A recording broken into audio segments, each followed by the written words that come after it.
দর্শক, আন্তর্জাতিক অপরাধ ট্রাইব্যুনালে রয়েছেন সহকর্মী সাবরিনা মজুমদার। সাবরিনা, আপিল আবেদনের বিষয়ে আইনজীবীরা কি বলছেন জানাবেন।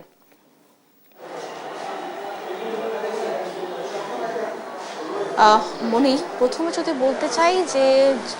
গত 17 নভেম্বর যে রায় হয়েছিল সে মানবতা বিরোধী অপরাধের মামলায় শেখ হাসিনা এবং আসাদুজ্জামান খান কামালের একটি অভিযোগে মৃত্যুদণ্ড এবং আরেকটি অভিযোগে যাবজ্জীবন কারাদণ্ড, সেই সাথে রাজসাক্ষী যিনি ছিলেন চৌধুরী আব্দুল আল মামুন, তার কিন্তু 5 বছরের সাজা হয়েছিল এবং সেই সাজারই কিন্তু আজকে আপিল বিভাগে আসলে তার যেহেতু 1 মাসের মধ্যে আসলে এই সাজার বিরুদ্ধে আপিল করা যায়, সেহেতু তার পরিবারের যে সদস্যরা যারা ছিলেন তারা কিন্তু 17ই ডিসেম্বর হচ্ছে এই আপিল দায়ের করেন এবং সেটি আজকে গণমাধ্যমে আমাদের কাছে খবর এসেছে।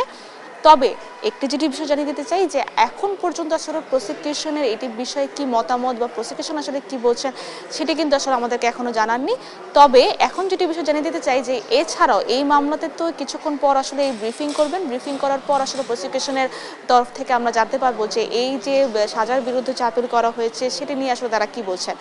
সেই সাথে আরেকটা যে বিষয় জানিয়ে দিতে চাই যে আজকে যেহেতু আন্তর্জাতিক অপরাধ ট্রাইব্যুনালের কার্যক্রম সম্পর্কে যদি বলতে চাই যে আন্তর্জাতিক অপরাধ ট্রাইব্যুনাল একে কিন্তু আজকে সালমান এফ রহমান এবং আনিসুল হককে নিয়ে আসা হয়েছে, ট্রাইব্যুনালে হাজির করা হবে কিছুক্ষণের পর যখন হচ্ছে ট্রাইব্যুনাল একের বিচার কাজ শুরু হবে। সেটির প্রেক্ষাপট যদি তুলে ধরি যে গেল বছরের জুলাই আগস্টের সময় আসলে যে হত্যাযজ্ঞগুলো হয়েছিল সেটি আসলে বিভিন্ন নির্দেশনা দেওয়া হয়েছিল এই হত্যাযজ্ঞ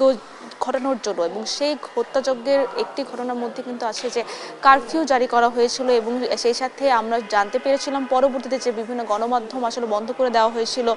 সেই প্রেক্ষিতে কিন্তু কারফিউ জারির একটি অভিযোগ এনে সালমান এফ রহমান এবং আনিসুল হককে আসলে এই অভিযোগে অভিযুক্ত করা হয়েছিল এবং সেটিরই কিন্তু অভিযোগ গঠনের আজকে দ্বিতীয় দিনের শুনানি আজকে